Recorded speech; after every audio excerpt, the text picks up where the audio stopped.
राजेश अपने परिवार के साथ एक बहुत ही छोटे से घर में रहा करता था, जिसमें सिर्फ एक ही कमरा था। और राजेश के परिवार में उसकी पत्नी सुमन, बेटा अंशु, बेटी सिया और दादी सरला देवी रहा करते थे। उन्हें एक ही कमरे में रहने में काफी ज्यादा परेशानी भी होती थी। ऐसे एक दिन राजेश और सुमन बाहर से घर आते हैं और अपने बच्चों को ऐसे मस्ती में खेलते हुए देखकर राजेश को बहुत अच्छा लगता है और वो कहता है, अरे देखो सुमन, बच्चे कितने मस्त हो रहे हैं। अरे बच्चों को ऐसा खुश देखकर ना मेरा तो दिन बन जाता है। पूरे दिन की थकान मिट जाती है। सच में बच्चों के हंसने से ना घर में रौनक आती है। लेकिन हमें एक समस्या का हल तो निकालना ही होगा। हाँ, बेडरूम बहुत छोटा है। रात को सभी को सोने में दिक्कत होती है। बच्चे भी बेचारे एक ही बेडरूम होने की वजह से ठीक से पढ़ाई लिखाई नहीं कर पाते हैं, वरना बच्चे तो रात में ही पढ़ाई करने बैठ जाते हैं। और जब सब लोग साथ में बेडरूम में होते हैं तो हम लोगों की बातों की वजह से ये लोग भी बात करने लग जाते हैं। चिंता मत करो बच्चों, मिलजुल के सब सही हो जाएगा। चिंता करने से कभी किसी बात का हल नहीं निकलता है। और वैसे भी हम सब एक ही घर में रहते हैं तो थोड़ी बहुत दिक्कत तो सभी को होती है। बड़ी बात तो ये है कि हम सब साथ रहते हैं और खुश हैं। मम्मा पापा, जगह के लिए आज फिर झगड़ा नहीं होगा ना? भैया मैं तुम्हारे पास सो जाऊंगी। नहीं, मेरे को तेरे साथ नहीं सोना। तू रात को ना नींद में लात मारती है। मैं तेरे साथ नहीं सोऊंगा। माँ देख रही हो ना आप भैया को, भैया कितना झूठ बोल रहे हैं। ये बात तो आप भी जानती हो ना माँ, मैं लात नहीं मारती हूँ। भैया अपनी गलती का टोकरा मेरे सर पर डाल रहे हैं। ये तो मम्मी भी बहुत अच्छे से जानती है। मम्मी आप ही बताओ ना सिया की बच्ची को कि ये छोटे समय ना लात मारती है और लोगों को परेशान करती है। परेशान मैं नहीं बल्कि भैया आप करते हैं अपने खर्राटों से। माँ रात भर भैया खर्राटे लेते रहते हैं, मेरे तो कान में दर्द हो जाता है। लेकिन आज तक मैंने कभी नहीं कहा और भैया बोल रहे हैं कि मैं रात में लात मारती हूँ। झूठे कहीं के, मैं कभी भी रात में सोते समय लात नहीं मारती हूँ। अरे तुम दोनों इतना क्यों झगड़ रहे हो? माँ अब आप ही बताओ, मैं सही बोल रहा हूँ ना और ये सिया गलत बोल रही है ना? माँ आप सच बोलना, बिल्कुल मैं सही बोल रही हूँ ना। भैया बहुत जोर जोर से खर्राटे लेते हैं ना सोते समय, आपको भी तो कितना परेशान करते हैं। माँ आप चुप क्यों हो, अब बोलो ना। अरे अब तक जैसे हम लोग रह रहे थे वैसे ही रह लेंगे ना। तुम दोनों ऐसे झगड़ा मत करो। घर में सभी लोग खुश थे, लेकिन एक छोटा सा बेडरूम अक्सर उन्हें तकलीफ देता रहता, क्योंकि सभी को अलग अलग रूम चाहिए था। और यहाँ अलग अलग रूम तो क्या, 2 रूम भी नहीं थे। ऐसे ही रात के समय बेडरूम में ही सिया और अंशु बेड पर कूद रहे थे और सुमन सोने की तैयारी कर रही होती है। तभी राजेश कहता है, सुमन आज का दिन कितना व्यस्त था, अब तो हमें आराम चाहिए। हाँ राजेश, लेकिन बच्चों को तो सोने की जगह भी नहीं मिल रही है। मम्मी मेरे लिए तो जगह ही नहीं बची, अब मैं कहाँ सोऊंगा? भैया मैं तुम्हारे पास सो जाऊँ? अरे बच्चों थोड़ा सिमट कर सो जाओ, परिवार के साथ सोने में ना अलग ही मजा है। देखो हम सभी एक साथ है, ये बहुत बड़ी बात है। हमें खुश रहना चाहिए। हाँ राजेश, हमारे पास जो है उसमें ही हमें खुशी रहना चाहिए। बच्चे एक दूसरे के पास सो जाओ, इससे प्यार बढ़ेगा। हाँ मम्मी मैं समझ गया, हम सभी साथ है, यही ना सबसे अच्छी बात है। अब मुझे कोई परेशानी नहीं है सिया के साथ सोने में। आप लोग भी तो हमारे लिए कितना कुछ करते हो ना। हाँ मम्मी पापा, हम साथ में सोएंगे सब। ये सही है, परिवार की खुशी एक साथ रहने में है। चलो बच्चों अब सो जाओ, कल एक नई दिन की शुरुआत करनी है। सभी को शुभ रात्रि। शुभ रात्रि मम्मी पापा, शुभ रात्रि दादी। ऐसे ही पूरा परिवार एक दूसरे का साथ देता और कोई भी छोटा कमरे होने का अफसोस नहीं जताता और सभी साथ में सो जाते। राजेश भी काफी मेहनत करता था ताकि वो अच्छे पैसे कमा सके और अपने परिवार को एक अच्छे और बड़े घर में सुला सके। लेकिन महंगाई इतनी थी कि घर परिवार रहना खाना सब कुछ एक साथ देखते हुए कहीं न कहीं कमी रह ही जाती। ऐसे ही कई दिन निकल जाते हैं। कुछ दिनों बाद सुमन रसोई में खाना बना रही होती है। बच्चे रसोई के बाहर ही खेल रहे होते हैं। बच्चों को खेलते देखकर सुमन सबसे कहती है, अरे आज तो सबकी नींद पूरी हो गई, देखो बच्चे कितने खुश हैं।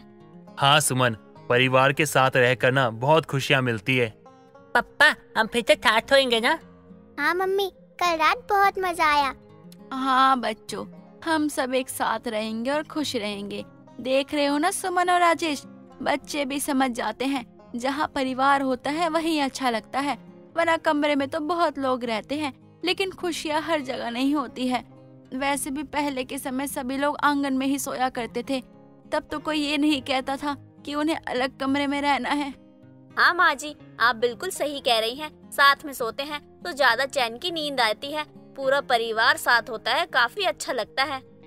अब कोई भी छोटा बेडरूम है ये कहकर कोई भी शिकायत नहीं करता। सब खुश थे। ऐसे ही समय निकल जाता है और वक्त के साथ बच्चे बड़े होने लगते हैं। कुछ दिनों बाद सभी लोग साथ में बैठकर टीवी देख रहे होते हैं। तभी राजेश कहता है, सुमन, मैं क्या सोच रहा था कि सोने की व्यवस्था को थोड़ा ठीक करते हैं, क्योंकि बच्चे बड़े हो रहे हैं, उन्हें भी तो आराम चाहिए। हाँ राजेश, मैंने सोचा है कि हम एक चारपाई और ले आएं, इससे थोड़ा और स्पेस मिलेगा। ये सही रहेगा, बच्चे भी आराम से सो पाएंगे और हम भी। हाँ पप्पा, चारपाई लाने से हमारे लिए जगह बढ़ जाएगी और हम सब आराम से सो पाएंगे। ठीक है, मैं एक काम करता हूँ, आज ही जाता हूँ और चारपाई लेकर आता हूँ। लेकिन नया रूम तो नहीं बनवा पाऊंगा और ना ही नया घर ले पाऊंगा, क्योंकि इतने पैसे नहीं है। जितना मैं कर सकता हूँ उतना मैं कर रहा हूँ अपने बच्चों के लिए। ठीक है। राजेश उसी समय जाता है और नई चारपाई ले आता है, जिसके आने के बाद से राजेश को थोड़ी बहुत तसल्ली होती ही है। देखो, अब तो आप सबकी जगह हो गई, अब आप सभी आराम से सो सकते हो, वरना कितनी मुश्किल होती थी आप लोगों को सोने में। मुझे ये देखकर ना बहुत बुरा लगता था। अब मेरे बच्चे बड़े हो रहे हैं, वो अच्छे से सोएंगे तभी तो तंदुरुस्त रहेंगे। हाँ राजेश, अब सबको आराम मिलेगा। सही कहा सुमन, आप सब खुश हैं और आराम से सो सकते हैं। पप्पा धन्यवाद, अब तो हमको ना कोई दिक्कत नहीं होगी। हाँ मम्मी, अब तो हम आराम से सो सकते हैं। थैंक यू पापा, आप हमारे लिए कितना करते हो। हमें पता है कि आपको हर समय बस हमारी चिंता रहती है, और एक बेडरूम में हम जैसे रह रहे थे ये देखकर आपको बिल्कुल भी अच्छा नहीं लग रहा था। हाँ चिया बिल्कुल सही कह रही है, हमने कोई शिकायत नहीं कही है। ठीक उसी तरह ना जिस तरह पापा मेहनत करते हैं, बाहर कमाने जाते हैं और जब थक के भी आते हैं ना तो हमको देखकर हमारे साथ खेलते हैं, हमें झूला झुलाते हैं अपने कंधे पर और हमें बहुत प्यार करते हैं। हमारा परिवार बहुत अच्छा है और सब एक दूसरे को बहुत खुश रखते हैं। बच्चों, मुझे तो पता ही नहीं चला कि मेरे बच्चे इतने समझदार हो गए कि इतनी बड़ी बड़ी बातें कर रहे हैं। बच्चों, मैं तुम्हारा पिता हूँ, ये मेरा घर है, मेरा परिवार है, तुम लोग मेरे अपने हो, तो तुम्हारे लिए नहीं करूँगा तो किसके लिए करूँगा। और एक बात बताऊँ, हम लोग एक दूसरे से बहुत प्यार करते हैं और एक दूसरे का साथ देते हैं, एक दूसरे पे भरोसा करते हैं, इसीलिए एक दूसरे की परेशानी को बिना बोले ही समझ जाते हैं। अब तुम लोग मेरे बच्चे हो, तुम्हारी परेशानी नहीं समझता तो किसकी समझने जाता। हम सब एक दूसरे से बहुत प्यार करते हैं, इसीलिए साथ में खुश हैं। ये हुई ना बात, परिवार की अहमियत जाने बहुत बड़ी बात है। परिवार को कमजोरी समझोगे और हमेशा शिकायत करोगे, लेकिन परिवार हमेशा ताकत बन के रहता है ताकि वो खुश रह सके, आपको भी खुश कर सके। राजेश की कोशिश उसके परिवार को दिखाई देती है, इसलिए कोई भी उसके परिवार में राजेश से शिकायत नहीं करता और परिवार का प्यार के साथ रहना ही सबसे महत्वपूर्ण है, चाहे परिस्थितियाँ कैसी भी हों। अगर परिवार साथ है तो हर मुश्किल आसान हो जाती है। उषा जितनी ही मेहनती थी, उसकी बहू रूबी उतनी ही कामचोर थी। ऐसे में अब उषा अपनी बहू को इस कामचोरी से मेहनती कैसे बना पाएगी, ये देखना काफी ही दिलचस्प होने वाला है। तो चलिए शुरू करते हैं आज की इस कहानी को, जिसमें कामचोरी की हद तो तब हो जाती है जब 2 दिन तक बहू के नेल पेंट सूखने के बहाने ही चालू रहते हैं। उषा अपनी बहू की कामचोरी से परेशान थी, लेकिन वो अपनी बहू के बहानों को जानती थी कि कैसे उषा की बहू रूबी काम न करने के बहाने तलाशती। एक रोज रूबी हॉल में बैठी अपने हाथों में नेल पेंट लगा रही थी। तभी उषा भी हॉल में आती है और अपनी बहू रूबी से कहती है, बहू जरा टीवी का रिमोट तो बढ़ा दे मेरे आगे। माँ जी, मेरे हाथों में नेल पेंट लगी है, आप ही ले लो ना। रूबी कोई भी काम करने में इतना कामचोर बन जाया करती कि मानो जैसे आज ही उसे हॉस्पिटल से डिस्चार्ज किया गया हो। लेकिन किया भी क्या जा सकता था। उषा खुद ही उठकर रिमोट लेकर टीवी देखने बैठती है। तभी बगल में आकर रूबी भी बैठ जाती है और कुछ समय बाद डोरबेल की आवाज सुनाई देती है, जिसे सुनकर उषा रूबी को देखते हुए कहती है, बहू जाकर देख गेट पर कौन आया है। माँ जी, मेरी नील पेंट अभी तक सूखी भी नहीं है, मैं कैसे गेट खोलूंगी। इतना सुनकर उषा खुद ही उठकर जाती है और गेट खोलती है तो देखती है कि उसकी पड़ोसन विमला आई है, जिसे देखकर उषा कहती है, आ गई गांव से विमला, मैंने तो सोचा था अब तू वहीं रहेगी। बस थोड़ी ही देर पहले आई हूँ, वहाँ रहकर मैं क्या ही करती। बहू जाकर मेरे और विमला के लिए 2 कप चाय बना कर ला। माँ जी आप ही बना लो ना, मैं अपना फेवरेट सीरियल छोड़कर कैसे जाऊं? हर काम में रूबी के बहाने पहले से तैयार रहते और हार कर उषा घर का सारा काम कर लिया करती। देर शाम उषा किचन में रात के खाने की तैयारी कर रही थी। तभी वो अपनी बहू को आवाज लगाकर बुलाती है और कहती है, बहू तू सब्जी बना, मैं रोटियां बनाती हूँ। माँ जी मुझसे नहीं होगा, न जाने क्यों मेरे सर में दर्द हो रहा है, मुझे चक्कर भी आ रहे हैं। शुरू मैडम के ड्रामे, मैंने इसे बेकार ही कहा कि बहू तू भी काम में मेरा हाथ बटा दे। हार कर उषा को ही खाना बनाना पड़ता है। देर रात उषा का बेटा रोहित घर आता है और उषा अपनी बेटी को खाना देते हुए कहती है, बेटा मैं रूबी को समझाकर थक गई हूँ, अब तू उसे कुछ समझा दे। क्या हुआ माँ, अब उसे फिर से काम को लेकर नखरे कर रही है क्या? हाँ, जब भी मैं उसे कोई काम कहती हूँ तो वो नखरे करने लग जाती है। माँ जाने दो, उसके तो रग रग में ना कामचोर होना लिखा है। अगली सुबह उषा उठकर घर का सारा काम कर लेती है। तब आराम से रूबी उठकर अपनी सास से कहती है, माँ जी खाना क्या बनाऊं? सपने में क्या है, काम हो गया और तू अब उठ रही है। अच्छा माँ जी, मुझे तो लगा था कि अब तक खाना भी नहीं बना होगा, इसलिए मैं उठ गई। हाँ क्यों नहीं, तेरे भरोसे अगर रहूं तो मेरे घर का कोई काम ही ना हो।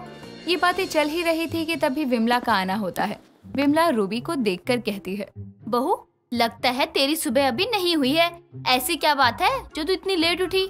विमला तू किससे पूछ रही है, उसकी सुबह अब हुई है। एक नंबर की कामचोर है वो, जब मन होता है तब उठती है। अपने बाप के घर भी ऐसे ही उठती होगी।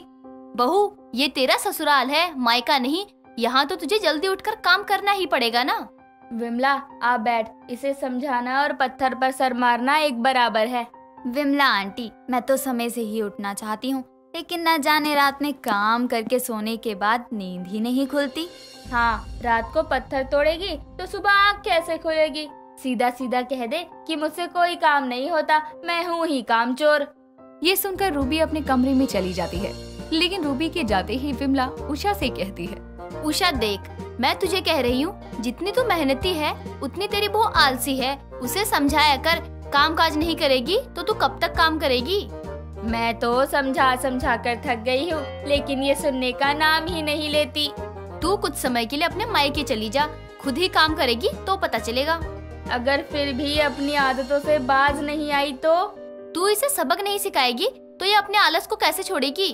अब विमला की बात मानकर उषा अपनी बहू रूबी से कहती है, बहू मुझे कुछ समय के लिए अपनी बहन के घर जाना पड़ रहा है, तो अपना ध्यान रखियो और सुबह जल्दी उठकर रोहित के लिए खाना बना दियो, उसे ऑफिस जाना होता है। ना ना माँ जी, मुझसे नहीं होगा ये घर संभालना, आप कहो तो मैं भी कुछ समय के लिए मायके ही चली जाती हूँ। नहीं बहू, घर से सब चले जाएंगे तो घर का ध्यान कौन रखेगा?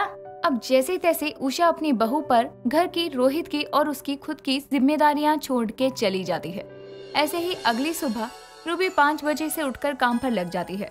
सबसे पहले रूबी उठकर खाने की तैयारी करती है और खुद से कहती है, आज कोई आलस नहीं और ना ही कोई काम चोरी, सारा काम मुझे ही करना है। रूबी काम में ध्यान लगा। अब जैसे तैसे रूबी जल्दी जल्दी खाना बनाती है और रोहित का लंच बॉक्स पैक कर देती है।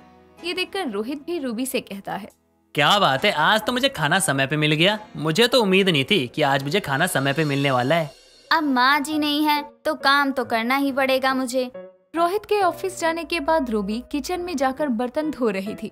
तभी विमला आती है और रूबी को काम करते हुए देखकर रूबी से कहती है, बहू आज तो तूने घर का सारा काम जल्दी कर लिया, क्या बात है, कहीं जा रही है क्या?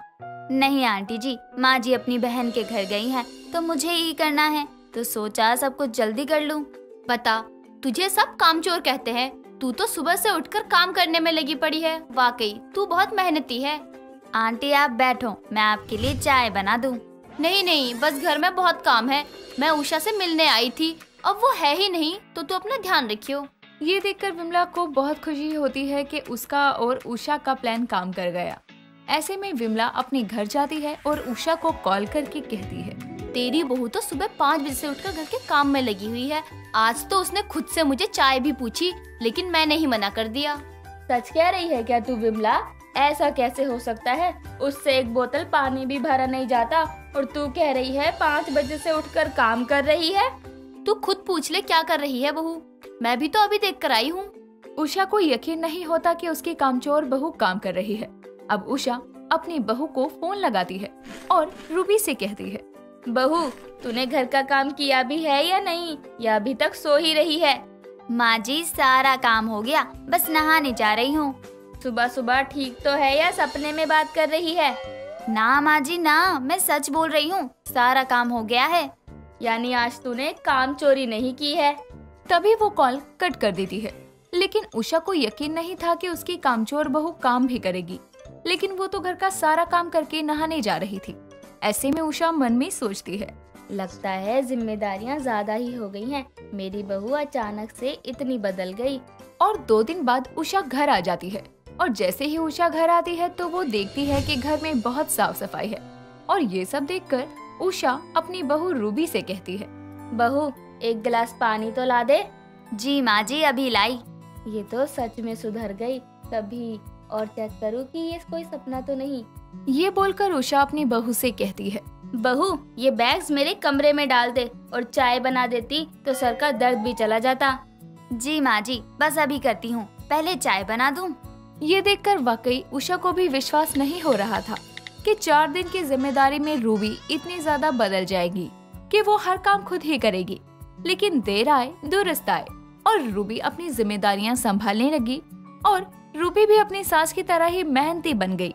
ममता की बहू रिया सावली होने के साथ अपने साथ दहेज में 1 रुपया नहीं लाती तो क्या, वो अपने साथ अच्छी किस्मत लाई जिससे उसकी सास उसे अपना लेती है।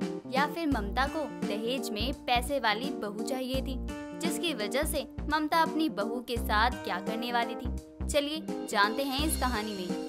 रिया की शादी को 5 दिन हुए हैं और इन 5 दिनों में ही ममता अपनी बहू रिया को कई ताने दे चुकी थी, क्योंकि रिया का रंग थोड़ा सांवला था और तो और उसके घर वालों ने कोई दहेज भी नहीं दिया था। ऐसे में ममता कोई मौका नहीं छोड़ती थी रिया को ताने देने का। एक रोज सुबह 5 बजे ही ममता अपनी बहू के कमरे का दरवाजा पीटते हुए रिया से कहती है, बहू उठी नहीं तू अभी तक? ये तेरा ससुराल है, तेरे बाप का घर नहीं जो अब तक सोई हुई है। तभी रिया अपनी सास की आवाज सुनकर अपने कमरे से निकल कर आती है और अपनी सास से कहती है, माँ जी मैं आ ही रही थी। हाँ हाँ मुझे पता है, चल अब जाकर खाना बना। रिया अपनी सास के कहने पर खाना बना रही होती है कि तभी कुछ समय बाद ममता को एक कॉल आता है, जो लड़के वालों का कॉल था ममता की बेटी रूहानी के लिए, जिसका रिश्ता करीब 2 सालों से हो नहीं रहा था। और ये सुनकर ममता खुशी से अपने बेटे रोहित से कहती है, रोहित अपनी रूहानी का रिश्ता पक्का हो गया, लड़के वाले मान गए हैं, उन्हें लड़की पसंद है। ये बहुत अच्छी बात है माँ, मैं तो बहुत खुश हूँ, अपनी छोटी की शादी है। पास में बैठी रूहानी भी अपनी माँ से कहती है, माँ भाभी के आने से अपने घर में कई खुशखबरी आई है। भले ही भाभी दहेज में कुछ भी न लाई हो, लेकिन वो अपने साथ दहेज में किस्मत बड़ी भाग्यशाली लाई है। वो क्यों किस्मत लाएगी साथ? उसके आने से नहीं हुआ है ये सब, ये तो हमारे अच्छे कर्मों का फल है। माँ मुझे भी लगता है कि रिया अपने साथ में दहेज में किस्मत लेकर आई है। जब इसका चेहरा ही इतना काला है तो इसकी किस्मत कौन सी अच्छी होगी? जैसी शक्ल वैसी किस्मत। माँ अगर भाभी की जगह मैं होती तो भी क्या आप ऐसे ही बोलती? ऐसे कैसे हो जाती तू सांवली या फिर काली? उसकी तो पैदाइश ही ऐसी है। घर वालों का ये मानना था कि रिया की किस्मत अच्छी है, उसके आने से बहुत सी चीजें अच्छी हुई हैं, लेकिन ममता ऐसा नहीं मानती थी। देर शाम जैसे ही रोहित ऑफिस से घर आता है, वैसे ही वो सबसे पहले रिया को मिठाई खिलाते हुए कहता है, रिया अब तो मानना ही पड़ेगा कि वाकई तुम दहेज में अपने साथ भाग्यशाली किस्मत लेके आई हो। पहले बताओ तो किस खुशी में मिठाई खिला रहे हो? मेरा प्रमोशन हो गया है। सच? ये तो बहुत अच्छी बात है। भैया हमारे साथ भी खुशियाँ बांट लो। हाँ क्यों नहीं माँ, ये आप खाओ और ये तेरा छोटी। ममता को तो इस बात का बहुत बुरा लगता है कि रोहित पहले रिया को मिठाई खिला देता है, उसे नहीं। जिस पर ममता रोहित से कहती है, जा जाकर अपनी बीवी को ही खिला और उसके ही गुण गा। माँ खुशी के मौके पे क्या लेकर बैठ जाती हो?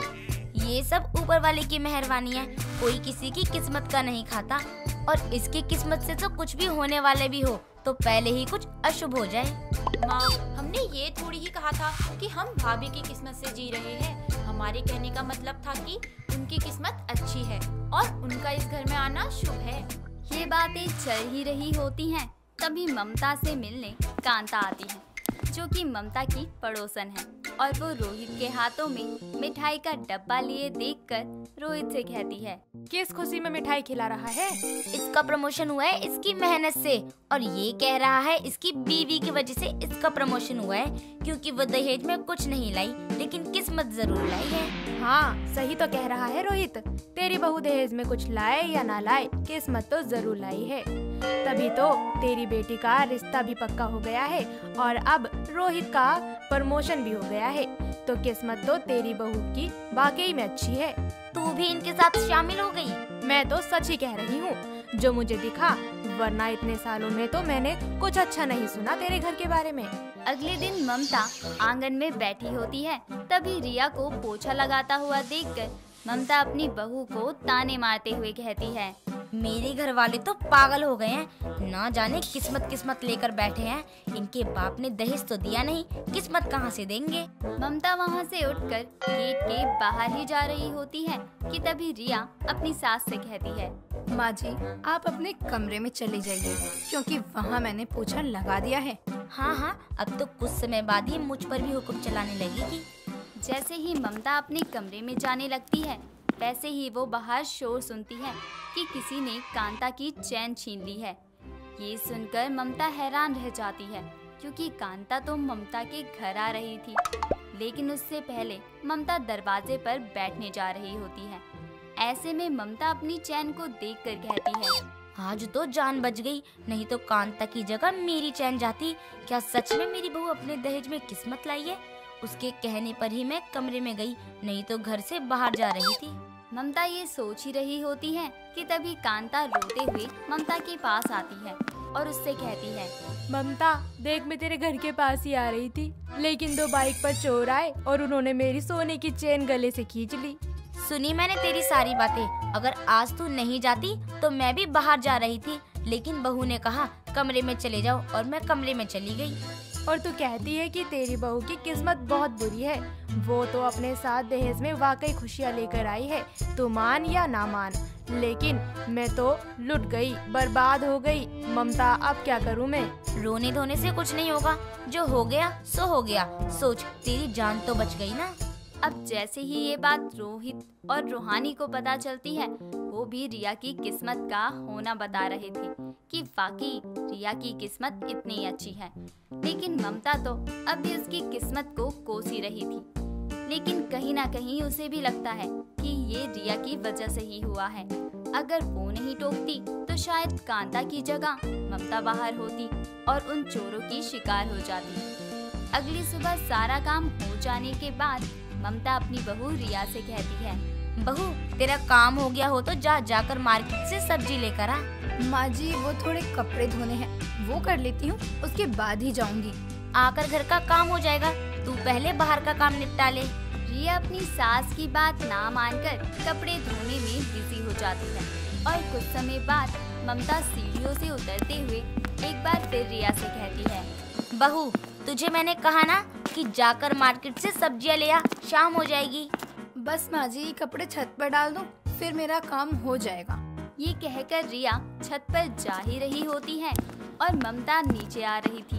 तभी ममता कांता की आवाज सुनकर जल्दी जल्दी सीढ़ियों से उतरने की कोशिश करने लगती है और वो गिरने ही वाली होती है कि तभी रिया अपनी सास को लड़खड़ाते हुए देखकर उनका हाथ पकड़ लेती है और रिया अपनी सास को बचा लेती है। दूसरी तरफ से कांता भी घर आती है तो ममता को देखकर कहती है, ध्यान से ममता। ये देखकर ममता कि वो गिरने से बच गई और उसकी जान रिया ने बचाई है, वो हैरान रह जाती है और उसे समझ आ जाता है कि अगर अभी रिया घर पर नहीं होती तो वो सीढ़ियों से गिर चुकी होती। और अब दोनों ही नीचे आते हैं और कांता ममता से कहती है, देखा तूने, मैंने कहा था ना कि तेरी बहू दहेज में कुछ लाई हो या ना लाई हो, लेकिन अपने दहेज में इतनी अच्छी किस्मत लाई है। हाँ, आज मैं मान गई कि मेरी बहू ने दहेज के सामानों से मेरे घर को नहीं भरा, लेकिन उसकी अच्छी किस्मत से इस घर में खुशियाँ ही खुशियाँ हैं। इस तरह ममता को एहसास होता है कि उसकी बहू दहेज में किस्मत लाई है और उसके आने से उसके घर में सिर्फ खुशियाँ ही आई हैं। दोस्तों अगर आपको ये कहानी पसंद आई तो इसे लाइक करें, शेयर करें और कमेंट करके बताएं कि कहानी में आपको सबसे अच्छा क्या लगा।